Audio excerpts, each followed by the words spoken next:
भारतले नेपाली भूमि मिचेर सडक निर्माण गरेपछि चर्चामा आएको दार्चुलाको छाङ्रुमा नेपाली सेनाले पनि टोली पठाएको छ। कालापानी लिपुलेक क्षेत्रलाई भारतले अतिक्रमण गरेका बेला जङ्गी अड्डा मौन बसेको भन्दै आलोचना हुन थालेपछि सेनाले पनि छाङ्रुमा फौज पठाएको हो। यसअघि बुधबार सशस्त्र प्रहरी बलले छाङ्रुमा बोर्डर आउटपोस्ट BOP स्थापना गरिसकेको छ। सेनाको अपरेसन विभागका एकजना महासेनानीको नेतृत्वमा सेनाले छाङ्रुमा टोली पठाएको सैनिक स्रोतले बतायो।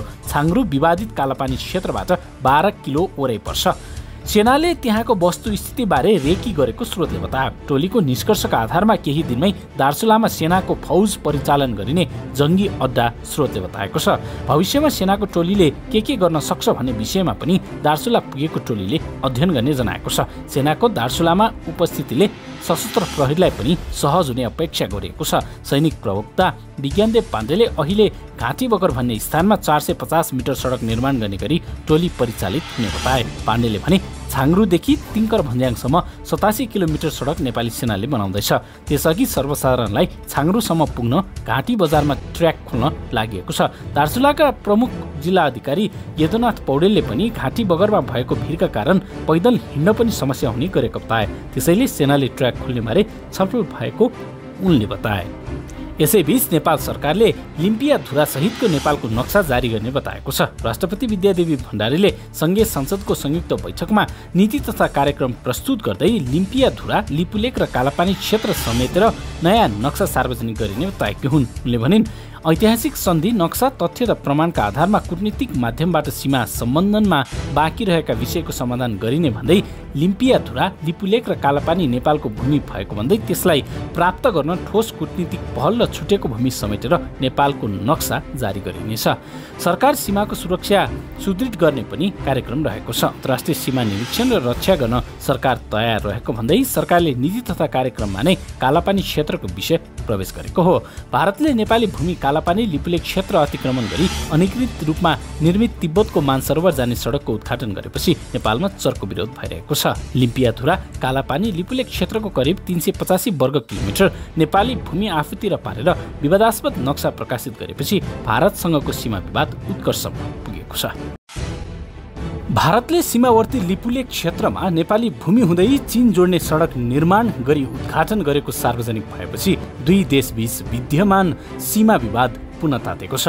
त्रिदेशीय बिन्दुमा अवस्थित उक्त क्षेत्र नेपालको भएको पर्याप्त प्रमाण रहेकाले विज्ञहरूले उक्त विषयलाई नेपालले अन्तर्राष्ट्रियकरण गर्न हिचकिचाउनु नहुने धारणा व्यक्त गरेका छन्। भारतले गत वर्ष कालापानी लिपुलेक र लिम्पिया धुरा सहितलाई आफ्नो सीमाभित्र राखेर आफ्नो नयाँ राजनीतिक नक्सा प्रकाशित गरेको थियो। त्यसप्रति नेपालले आपत्ति प्रकट गर्दै नेपालले भारतलाई कूटनीतिक सन्देश समेत पठाएको थियो। तर पटक पटक भएका संवाद र प्रधानमन्त्री स्तरमै उक्त विषय आपसी समझदारीका आधारमा टुङ्ग्याउने भनिए पनि भारतले एकपक्षीय रूपमा चालेको पछिल्लो कदमले नेपाललाई त्यसतर्फ डोराएको जानकारहरूको तर्क छ। लिपुलेक र सुस्ताबारे अध्ययन गर्न गठन भएको कार्यदलको संयोजन गरेका पूर्व प्रशासक सूर्यनाथ उपाध्याय भारतले नेपाल स्वतन्त्र राष्ट्र हो भन्ने हिसाबले नहेरेको बताउँदै उक्त सीमा सम्बन्धी विवादका विषयलाई अन्तर्राष्ट्रियकरण गरिनुपर्ने बताउँछन्। सरकारले यस विषयमा सबै दलका नेताहरूसँग छलफल गरेको र त्यसमा सबै दलका सुझावका आधारमा उक्त विषयलाई कूटनीतिक पहलबाटै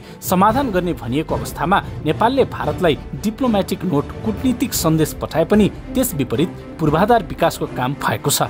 केही दिन अघि मात्रै सरकारले कालापानी लिपुलेकमा सशस्त्र प्रहरीको BOP स्थापना गरेको थियो। त्यस लगत्तै भारतका प्रधान सेनापति मनोज मुकुन्द नरवानेले कालापानी क्षेत्रमा भारतले बनाएको सडकबारे नेपालले जनाएको आपत्ति अरू कसैको निर्देशनमा भएको आरोप लगाएका छन्। भारतीय रक्षा मन्त्रालय अन्तर्गतको थिङ्क ट्याङ्क द मनोहर परिकार institute of defence studies and analysis ले गरेको एक कार्यक्रममा बोल्दै प्रधान सेनापति नरवानेले कालापानी क्षेत्रमा नेपाली पक्षले आपत्ति जनाउनु पर्ने कुनै कारण नभएको दावी गर्दै नाम नलिकन नेपालले चीनको निर्देशनमा विरोध गरेको जिकिर गरेका हुन्। यसमा मैले कुनै विरोधाभास देखेको छैन। नेपाली राजदूतले भनेका छन् कालापानी पूर्वको भूभाग नेपालको हो, रोड नदी भन्दा पश्चिममा छ उनले भनेका छन्। त्यही भएर नेपालीहरू केका लागि विरोध गरिरहेका छन् मैले बुझेको छैन। उनले त्रिपक्षीय जक्सन नेपाल भारत र चीनको कहाँ हुनुपर्छ भन्ने मुद्दा बाँकी रहेको उनको भनाइ छ। त्यसैले नेपालले अरू कसैको निर्देशनमा यो मुद्दा उठाएको हुन सक्छ उनले भनेका छन्। भारतका रक्षा मन्त्री राजनाथ सिंहले गत साता दार्चुलाबाट मानसरोवर जोड्ने सडकको ट्र्याकको उद्घाटन गरेका थिए। नेपाली भूमिमा भारतले एकपक्षीय रूपमा सडक बनाएको भन्दै नेपालले कडा आपत्ति जनाएको छ। परराष्ट्र मन्त्रालयले काठमाडौँ स्थित भारतीय राजदूत विनय मोहन क्वात्रालाई बोलाई कूटनीतिक नोट दिएको थियो। भारतीय कदमको विरोधमा जनस्तरमा पनि प्रदर्शन भएका छन्। यसबारेमा छलफल गर्न प्रधानमन्त्री केपी शर्मा ओलीले सर्वदलीय बैठक डाकेका छन्। नेपालका सबै दलले भारतले कालापानी क्षेत्रमा नेपाली भूमि अतिक्रमण गरेको भन्दै त्यसलाई फिर्ता ल्याउन कूटनीतिक पहल थाल्नुपर्ने सुझाव दिएका छन्। नेपाल भारत सीमा क्षेत्र दार्चुला जिल्लाको ब्यास गाउँपालिका 1 छाङ्गु गाँगामा बुधबार स्थापना गरिएको सशस्त्र प्रहरी बल नेपालको सीमा निगरानी चौकी बीओपीले दुई देशबीचको सिमाना वरपर गस्ती सुरु गरेको छ। बिहिबारै सीमा जोडिएको महाकाली नदीमाथिको काठेपुल सीतापुलमा गृहमन्त्रीका सुरक्षा सल्लाहकार इन्द्रजित राईसँग भारतीय एसएसबीका प्रतिनिधिले कुराकानी गरेका छन्। कुराकानीका क्रममा छाङ्गु स्थित सुरक्षा निगरानी पोस्टका प्रमुख सशस्त्र प्रहरी निरीक्षक लिली बहादुर चन्द पनि सहभागी भएका थिए। चौकी स्थापना भएको भोलिपल्ट सशस्त्र प्रहरीका जवानहरू आवश्यक हतियार र बन्दोबस्तीका सामान व्यवस्थापनमा व्यस्त रहे। आवश्यक हतियार र सामान नेपाली सेनाको हेलिकप्टरले केही माथि झारेको थियो। भारतले नेपाली भूमि कालापानी लिपुलेक क्षेत्र अतिक्रमण गरी तिब्बतको मानसरोवर जाने सडक बनाउन थालेपछि सरकारले सशस्त्र प्रहरी बल नेपाल बोर्डर आउटपोस्टको स्थापना गरेको हो।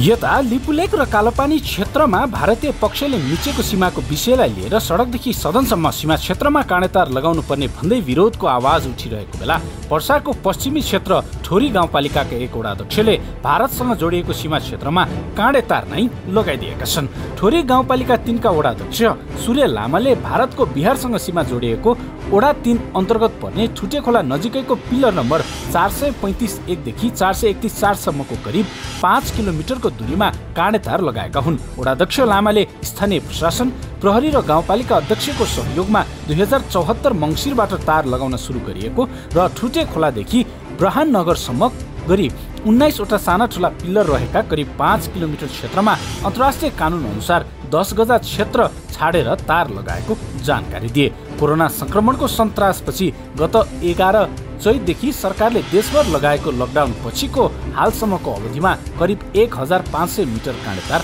लगाइएको छ। यो अवधिमा वडाभित्रका भारतसँग सीमा जोडिएका 1800 मिटर क्षेत्रमा तार लगाउन बाँकी रहेकोमा भारतीय पक्षको अवरोधपछि 300 मिटर तार लगाउने काम रोकिएको छ। सो क्षेत्रमा दुवैतर्फका प्रतिनिधि बसेर नाप जाँच गरेर तार लगाइने सहमति रहेको उनले बताएका छन्। छिमेकी मुलुकले देशभर सीमा अतिक्रमण गर्दा कता कता दुख्दो रहेछ। मैले आफ्नो वडा अन्तर्गत पर्ने सीमा क्षेत्रबाटै भए पनि भूमि जोगाउन काँडेतार लगाउन सुरु गरे। वडाध्यक्ष लामाले भने भारतीय पक्षले विवाद गराएर अवरोध गरेपछि 300 मिटर बाँकी काम रोकियो, त्यो पनि सहमतिबाट छिट्टै सुरु हुन्छ।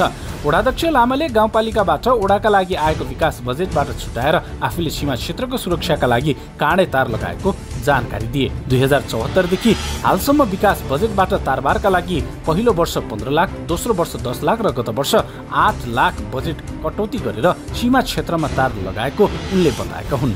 यो खबर राजधानी दैनिकमा रहेको छ। यता पाँचथरको फालेलुङ गाउँपालिकाको करिब 100 मिटर क्षेत्र आफ्नो रहेको भन्दै भारतीय सीमा सुरक्षा बल एसएसबीले संरचना निर्माणमा रोक लगाएको छ। भारतले जारी गरेको नयाँ नक्सा अनुसार उक्त क्षेत्र भारतमा पर्ने दाबी सहित एसएसबीले जङ्गे पिलर भन्दा यता आएर दबाब दिन थालेको हो। गाउँपालिकाले आहत कबुलियती वनको आहाल भन्ने स्थानमा पर्यटन संग्रहालय बनाउन काम अघि बढाएको थियो। वैशाख 24बाट भवन निर्माण थालिएकोमा एसएसबीले उक्त स्थानलाई 10 गजा भन्दै 27 गते काममा अवरोध पुर्याएको गाउँपालिकाका प्रमुख प्रशासकीय अधिकृत विनोद कुमार चौहानले बताए। उनका अनुसार अवरोध सिर्जना भएपछि गाउँपालिका अध्यक्ष सञ्च कुमार केरुङ सहित स्थानीय जनप्रतिनिधि, सशस्त्र र नेपाल प्रहरीको टोलीले त्यस स्थानको अनुगमन गरी भारतीय सुरक्षा कर्मीसँग छलफल गरेको छ। छलफलमा पनि एसएसबीले नयाँ नक्सा अनुसार 100 मिटरसम्मको क्षेत्र भारतको रहेको र त्यहाँ संरचना बनाइए भत्काउने प्रतिक्रिया दिएको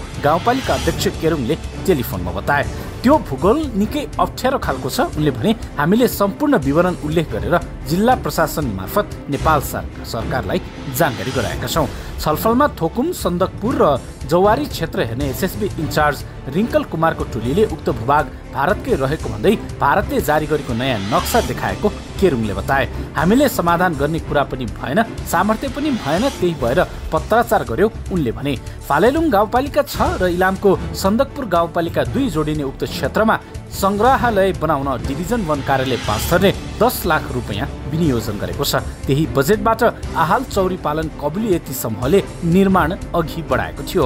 जग खन्दै गर्दा भारतीय सुरक्षाकर्मीले काम रोक्न दबाब दिएको समूहका अध्यक्ष नरबहादुर खपाङले जानकारी दिए। गाउँपालिकाका अनुसार यहाँ 57 नम्बरको सानो तथा 58 9 नम्बरको जङ्गे पिलर रहेको छ। नजिकैको 57 4 नम्बरको सहायक पिलर गायब पारिएको शिल्पकुमार राई बताउँछन्।